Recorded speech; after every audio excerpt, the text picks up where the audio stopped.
Hello, my dear Rosanne Farano, a Romanino, which I You love saying that. like that. It's such a sports name to just, like announcers would really have I should be like an Italian soccer player. They would have fun with that. How are you doing? It's so nice to see you. Likewise. I wish you were sitting across from me at the table today, but here we are. We're making the best of the situation. So physical distancing as required. Yeah. So we're still being social, but because I love the word social. Yeah, right? So I'm thankful for you to jump on the podcast because I know although we are not perhaps in studio or in office, it's still quite busy for us in the industry because there's a lot of stuff busy.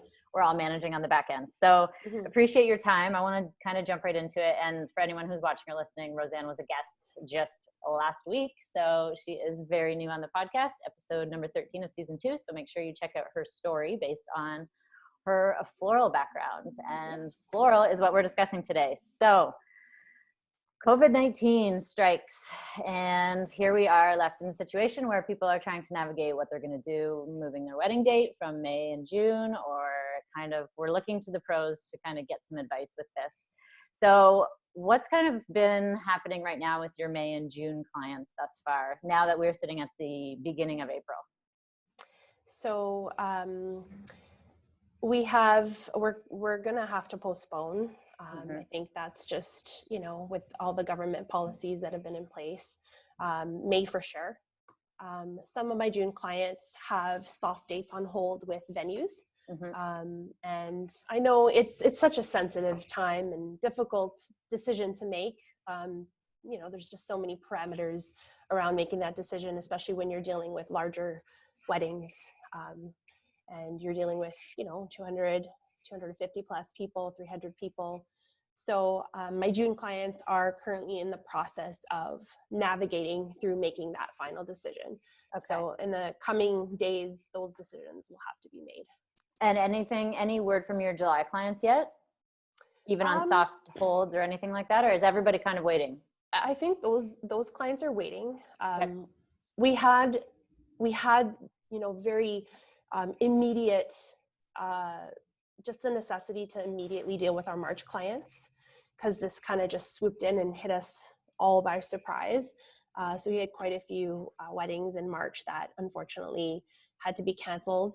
So dealing with that, was again, a very time sensitive matter. And then all the events we had in April were forced again, kind of abruptly, to postpone. So in terms of that, we've just kind of been taking things, not to say that anyone is more of a priority than anyone else. It's just on a time sensitivity scale. You have to deal with, the dates that come first. So we've dealt with March, April, looking into May now in terms of rescheduling and postponed dates and all of those things. And June is definitely on the radar for this week.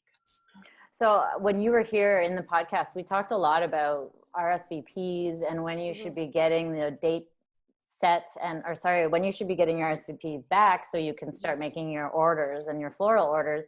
So obviously we know March and April snuck up really quickly and had a pretty big effect, especially for you guys in the floral industry, because you had already placed orders and things like that had already gone out. Product had been ordered. Already received orders. And you'd received orders. Yeah. So that's kind of been the challenge on the floral end. When Diana Perez was here, we spoke that definitely contacting the florist. How many weeks out should people be contacting you moving forward to make sure that product isn't ordered and they're not incurring a penalty for that?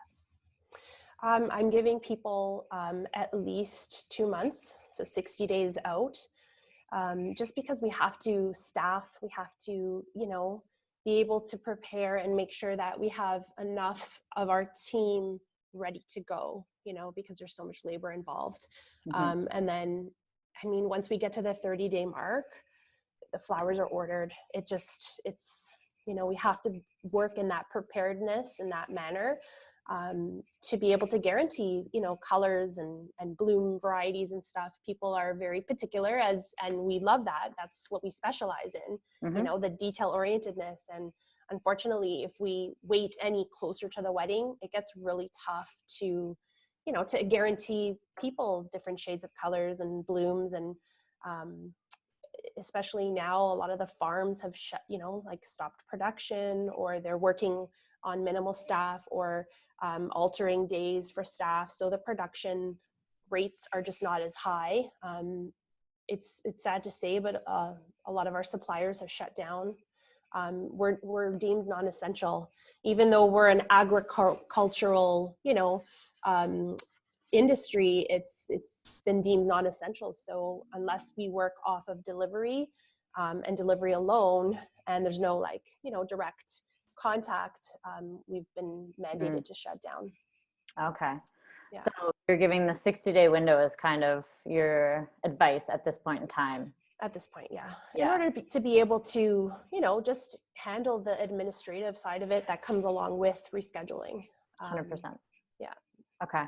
And so my next question, which you kind of touched on, was in regards to colors. So if somebody had kind of chosen this particular palette with these florals, and then now we're moving into fall, what do you advise on this? Are we changing colors? Are we changing florals? What does that look like?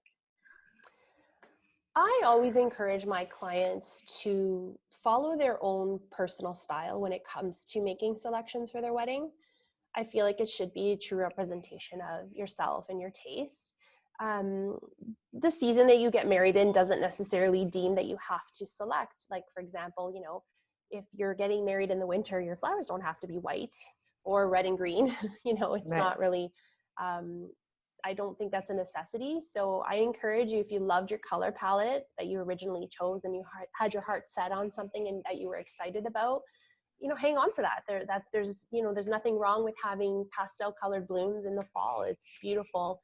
And we're transforming a space. So what's inside, the space is, what your vision is. So I don't think necessarily that the season should necessarily dictate the color, but it might dictate the bloom selections. So where there's blooms that might have been available for your spring wedding, you might have to keep an open mind, and I'm sure your florist will have plenty of options, beautiful options to be able to substitute those particular blooms for other beautiful blooms that would represent the color palette beautifully.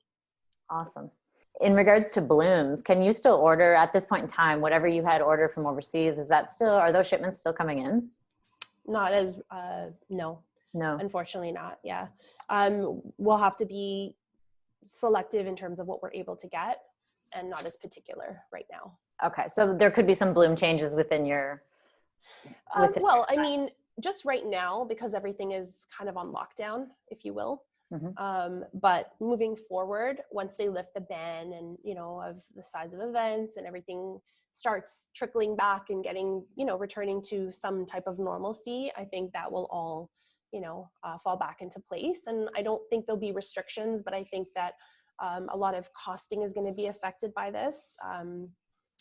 Just in terms of, I think everyone's going to have to sit down and revisit, not just on, the florist level, the supplier level, and it goes back to the farm level as well. Because I think the agricultural industry has taken such a big hit. If you look on line, you'll see videos of hundreds and millions of flowers, stems, blooms just being thrown away in Holland, in the Netherlands, in Ecuador.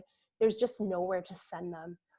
If you think of, the wedding industry, events industry on a worldwide scale, on a global scale, and you think of, just Toronto, for example, and all the hundreds of florists and companies that would necessarily order these flowers, and multiply that by how many cities are in the world, those companies, those farms would supply worldwide, because we would import from Netherlands, we would import from Ecuador, we would import from Colombia.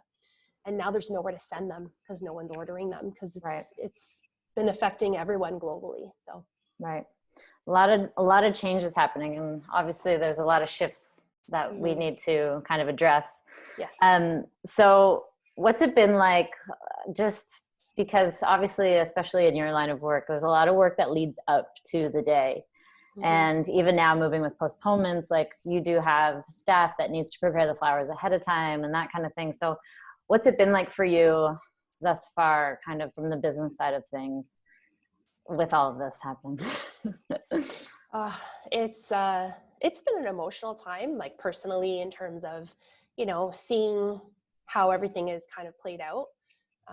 We could never, I mean, and I only speak for myself because you're asking me directly, and I'm sure everyone is on some level in the same boat.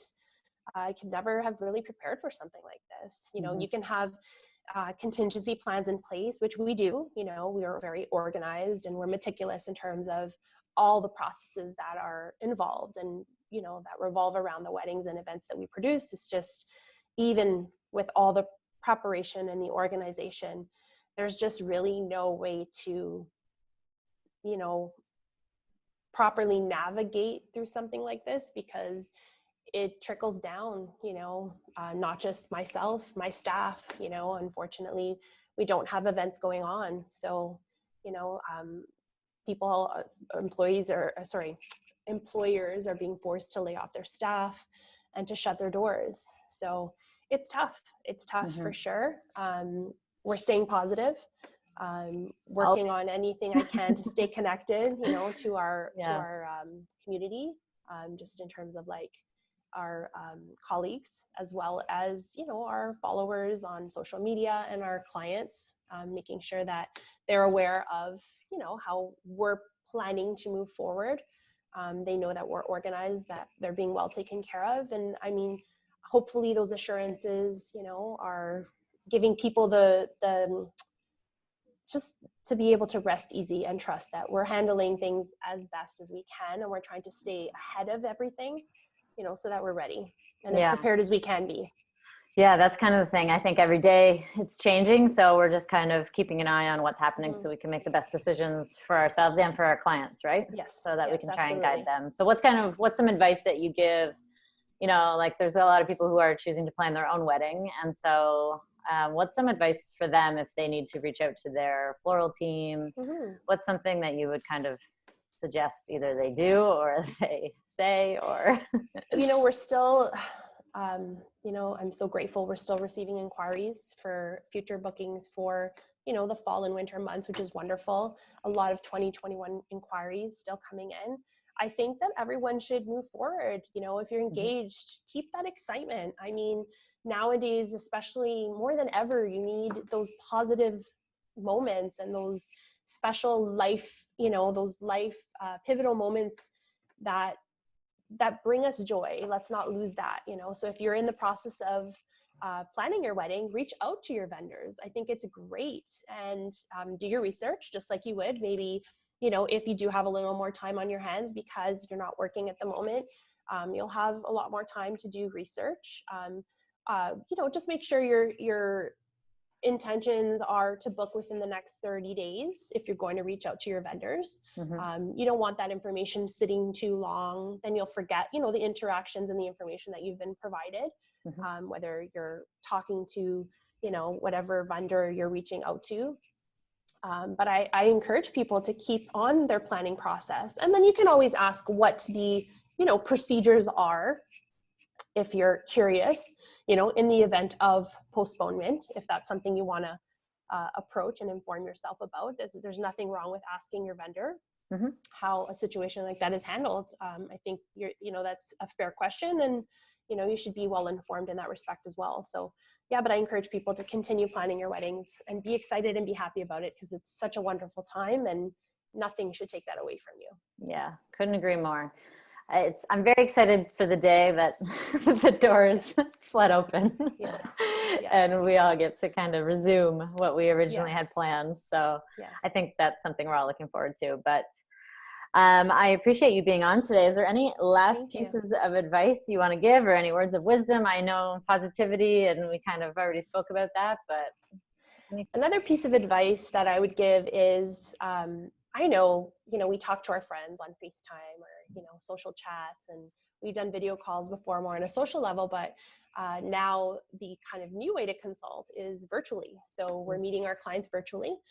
You know, we're respecting the stay at home, you know, the responsibility that we have to not physically, you know, interact with people. So the virtual meetings have been going really well. I think that, you know, people are adapting nicely to it. We're able to show pictures and images on screen, and, you know, I can sketch out things and kind of show the client, you know, visually what the sketches look like. So yeah, adapting to that kind of new way of communicating is important during this time. And then always, you know, if you decide to move forward, it can all be done digitally, Right. and electronically now, you know, with contracts being emailed, and there's DocuSign programs like that for vendors. Yeah, so it's like if you are planning your 2021 or even later into this year, you can still continue the planning, and although you may not be able to have a physical meeting, you can still reach out to the company you're interested in and likely set up a virtual meeting. So the things still keep moving, so you're not on pause, because you also may lose out on vendors that you're interested in if you choose to wait without having some kind of contact with them, right? Absolutely. So Yeah. that's pretty key too. Solid You piece don't of want to advice. wait. I think that's a big thing, because dates go quickly, and, you know, do your research, continue on the process, and see where that takes you. Yeah, I think it's a good time for research when you're on your couch. Yes, it is. That's the time. Yeah. So before I let you go, I like to ask everybody, because I'm a curious one, what is your favorite quarantine activity thus My far? favorite quarantine activity. Well, I mean, I have 3 kids at home, so I get to be a kid again. I mean, I've always done activities with my kids, but we've been painting and doing crafts, and just, you know, having fun. Building a fort would be on the top of my list. Ah, that's a good one. That's a good one. That brings back some really good childhood memories. Yeah. Yeah, and just I think meditation has really been something that I've always done, but now more than ever, it's just such an important and integral part of, you know, staying centered and remembering that this too shall pass. Yeah. And, you know, we're healthy and everything is going to be okay. And we just need to give it a little bit of time. So I agree. Sooner rather than later. Yeah, fingers are crossed for that. Yes. Well, thanks for your time today, darling. I really Thanks for appreciate having you me. popping on and giving some of floral advice. Hopefully we'll see you again soon outdoors. Yes. Thank you. Okay. Well, cheers and say goodbye. Take care.